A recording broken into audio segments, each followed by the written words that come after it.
final resting place of ancient Egyptian Queen Nefertiti could finally have been discovered thanks to advances in modern technology. Nefertiti is one of ancient Egypt's most iconic yet mysterious figures.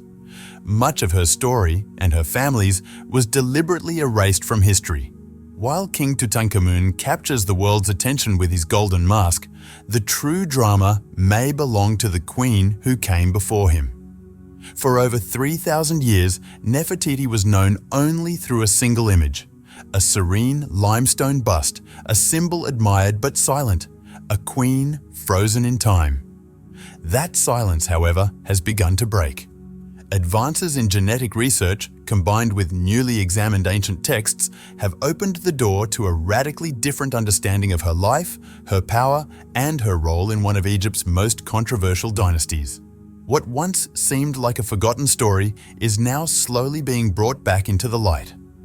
When all the genetic evidence is weighed alongside the surviving written records, one conclusion stands out above the rest. The most likely identity of the mysterious young woman is Nefertiti herself. Modern science has reached deep into the past, reading the microscopic clues preserved within ancient bones. What researchers uncovered was not just surprising, it was deeply unsettling. The findings exposed a dark chapter of biological disaster within Egypt's royal bloodline. This story is tangled with sealed chambers, vanished members of the royal family, and a powerful queen who may have been visible to everyone, yet truly hidden all along. To understand why these DNA discoveries are so shocking, we first have to grasp the scale of what was lost. Nefertiti was far more than a pharaoh's wife. She ruled alongside her husband, Pharaoh Akhenaten, as an equal partner in power. Together, they unleashed one of the most radical revolutions in Egyptian history. They dismantled ancient religious traditions, stripped the influential priests of Amun of their authority, and abandoned the old centers of power. In their place, they built a new capital in a harsh, isolated stretch of desert called Amarna. This was not just a political shift, it was a complete religious and cultural upheaval. For a brief moment in history, Nefertiti and Akhenaten stood at the very center of the Egyptian world, ruling from a city devoted entirely to a single god, the sun disk, Aten. Amarna was unlike any ancient city that came before it. It rose almost overnight, a temporary blaze of white stone shimmering beneath the relentless desert sun. Art from this period presents Nefertiti and Akhenaten as a deeply affectionate family, often shown holding their 6 daughters while standing beneath the rays of the sun god. From the sun disk flow symbols of life itself, touching their bodies and blessing their rule. These images project a vision of perfect harmony, domestic happiness combined with absolute authority. The royal couple appear not just as rulers, but as supreme figures reshaping the very order of the universe. Yet, when you look more closely, something feels off. The art of the Amarna period is strangely unsettling. Statues of Akhenaten and some depictions of Nefertiti break every rule of traditional human portraiture. Their skulls are unnaturally elongated. Their bodies are shown with swollen bellies, wide hips, and long, thin fingers that resemble spider legs. For decades, fringe theories seized on these features as supposed proof of extraterrestrial contact. Some claimed Nefertiti and her husband were not fully human, hybrids or visitors from the stars who arrived to teach humanity about a single divine light. It sounds like science fiction, but the truth hidden within their DNA may be even more disturbing. At the very peak of their power, their presence in history suddenly fades.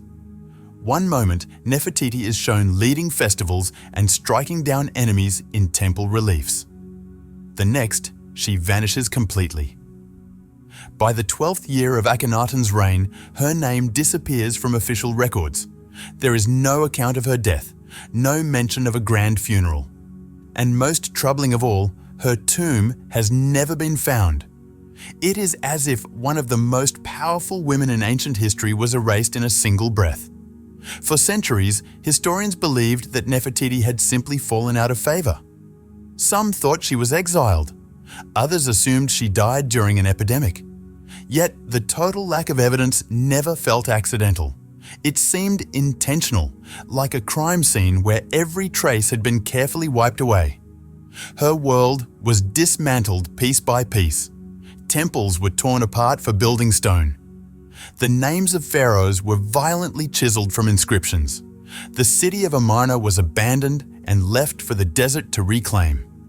It is almost as if the sands themselves were commanded to erase them. This erasure carried a terrifying meaning in ancient Egypt. The Egyptians believed that a person's name, when spoken, sustained their existence in the afterlife.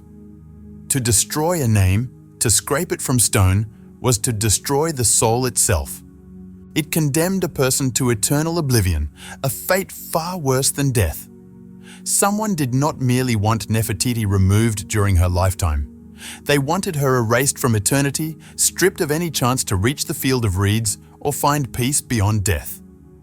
For decades, archaeologists combed the desert in search of answers, looking for inscriptions, royal cartouches, or even fragments of bone.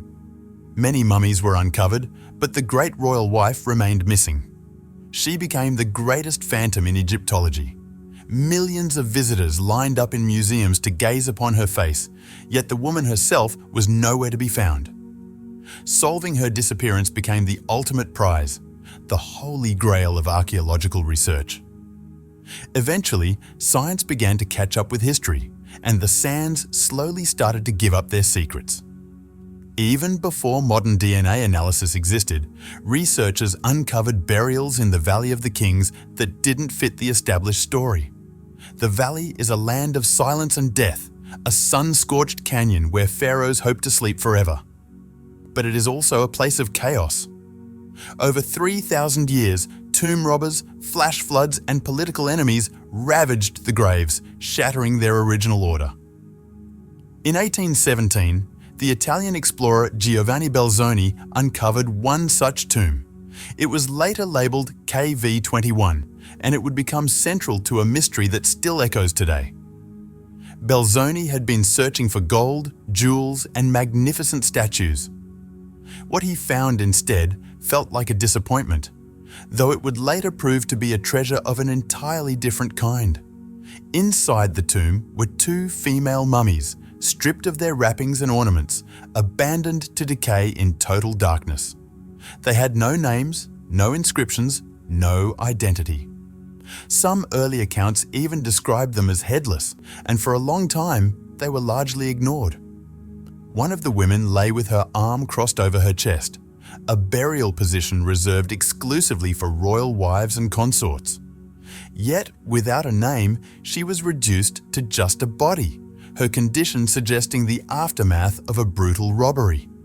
This mummy, later labelled KV21b, would eventually become central to modern scientific investigation. Another discovery would prove just as critical. In 1898, the archaeologist Victor Loret uncovered tomb KV35, originally prepared for Pharaoh Amenhotep I. What he found there was extraordinary. A hidden cache of royal mummies, secretly relocated by priests in antiquity to protect them from tomb robbers.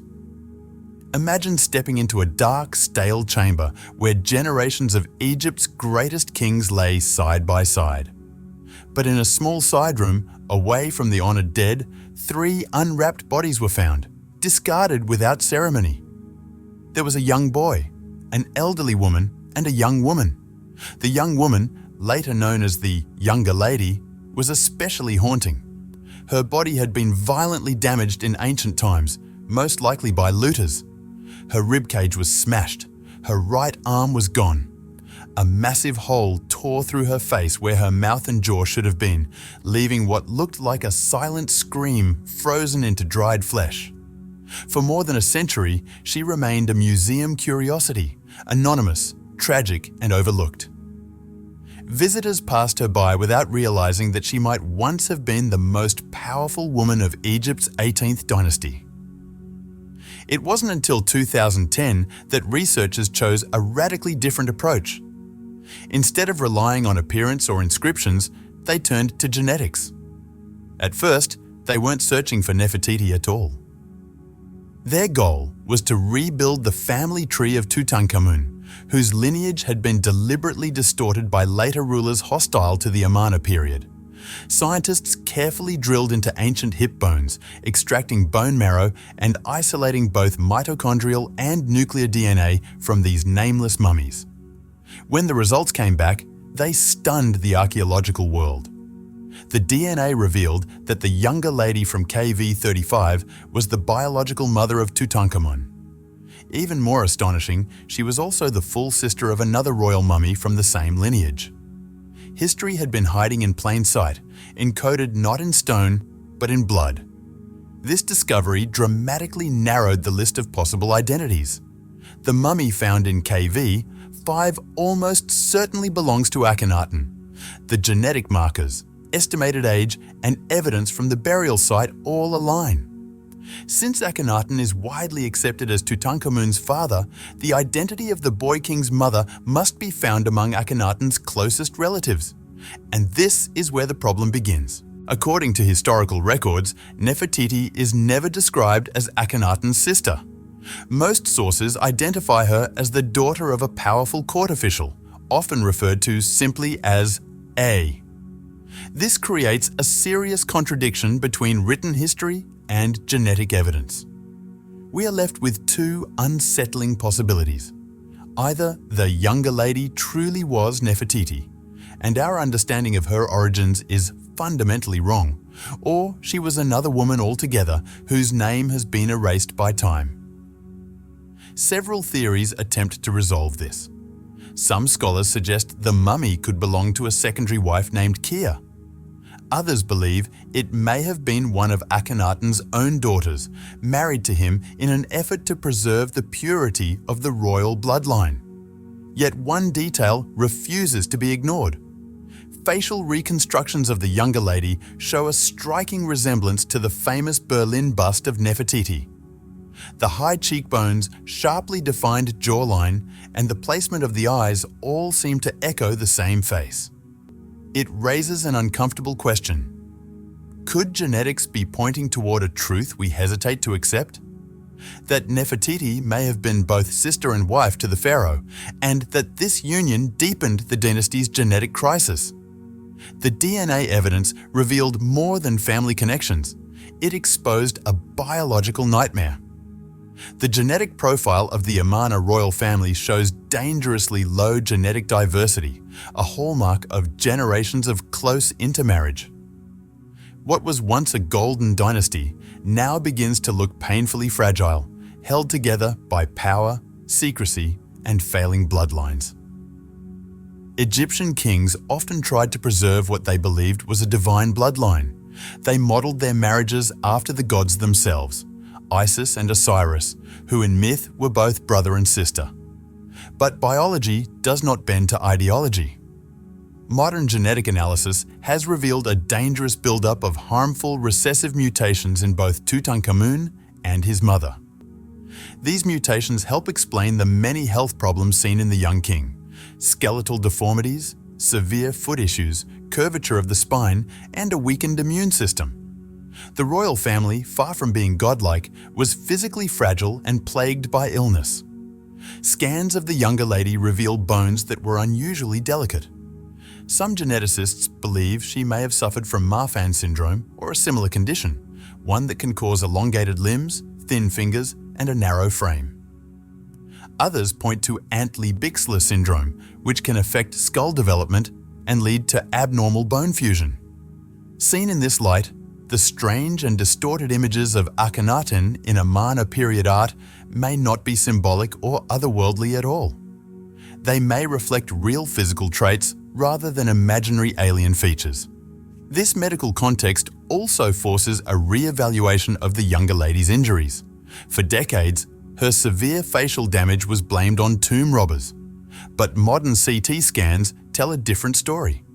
The fractures show signs of bleeding and bone response, clear indicators that the trauma occurred at or very near the time of death, not long afterward. If the younger lady was indeed Nefertiti, then one conclusion becomes impossible to ignore. She didn't die peacefully. Given the extreme fragility of her bones, a single powerful blow from a heavy object could have been enough to kill her. This raises a chilling possibility: murder. Placed in its political context, the idea becomes even more disturbing.